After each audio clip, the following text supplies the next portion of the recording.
Bonjour à toutes et à tous. Comme nous l'avons vu dans les 3 précédentes vidéos, nous vivons en fait dans une société qui s'est construite dès le départ sur l'exploitation des espèces animales. Alors pour faire perdurer ce système, nous avons l'intervention de la loi, mais nous avons surtout les professionnels de la filière viande qui investissent dans des gros moyens financiers, ceci afin de nous maintenir dans un désir insatiable de consommation de viande. Le but étant que ce marché, tout simplement, reste pour eux des plus lucratifs possibles. Alors aujourd'hui, j'aborde les autres raisons qui nous confortent et nous maintiennent dans nos comportements de consommateurs de viande.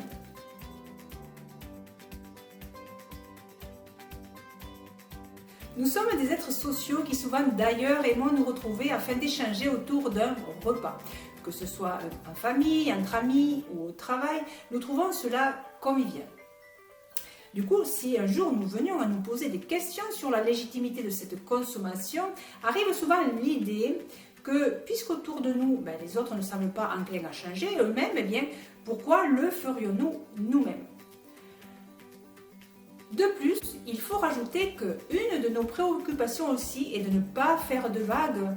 Nous ne voulons pas sortir en fait du rang de la pensée dominante. Alors nous nous alignons sur ce que font et disent les autres. Nous nous disons que en fait, si les autres ne changent pas, si nous sommes les seuls à le faire, nous risquerions d'être jugés.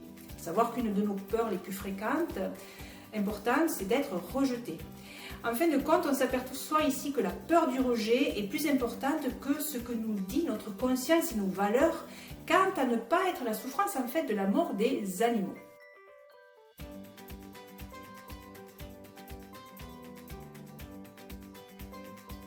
Il faut aussi considérer le fait que c'est dans notre enfance que nous prenons pour vrai ce que nous dit notre entourage.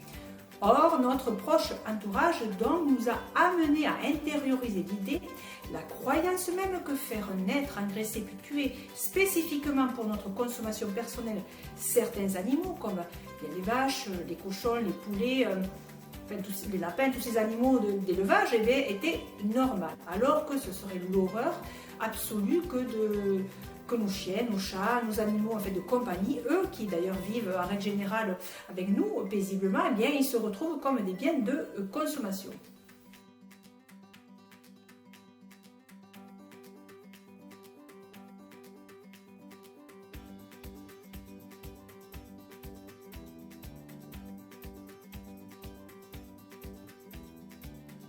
De notre côté, notre entourage nous a amené aussi à intégrer le principe qu'il n'est pas moral de faire du mal aux autres ni aux animaux.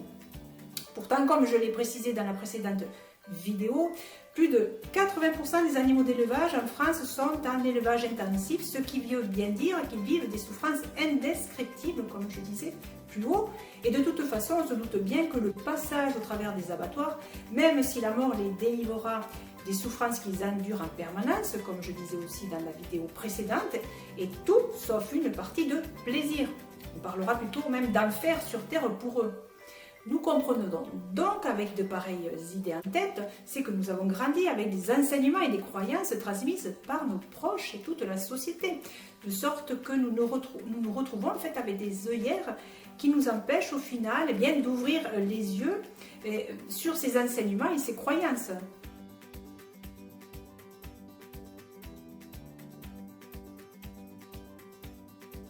Comme je disais précédemment, on vit dans une société où tout est fait pour que l'on soit un consommateur assidu et fidèle à la viande. Ainsi est venue s'enraciner l'idée en nous que si la majorité des gens consomment de la viande, c'est qu'il serait normal tout simplement de faire comme la majorité. Qui plus est, quand on est pris dans le train-train quotidien, il est évidemment très compliqué que des remises en question sur nos choix alimentaires viennent à éclore spontanément.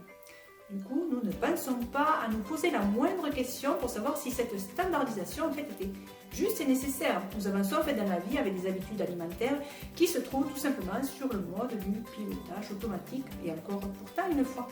On est d'accord que la majorité d'entre nous refusons de voir souffrir les animaux, encore moins d'être responsables de leur souffrance et encore moins de leur mort.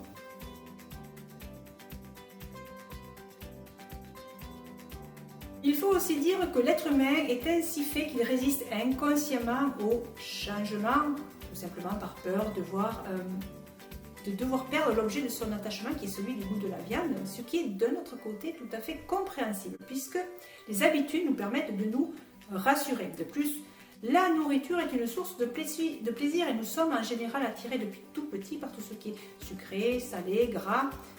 Qui plus est, nous sommes des êtres d'émotions et de souvenirs et nous avons tendance alors à utiliser comme leurre pour recréer les souvenirs du passé, eh bien, le type de nourriture que nous consommions dans notre famille et surtout quand l'ambiance à certains moments à table était agréable. Sans compter que certains d'entre nous utilisons parfois la nourriture aussi pour combler, je dirais, un manque affectif ou une contrariété quelconque. Nous avons besoin à ce moment-là de nous rassurer, de nous réconforter. Et je pense que la nourriture agit alors à ce moment-là comme une sorte de peluche ou de sucette ou le pouce que nous utilisions dans notre toute petite enfance en fait.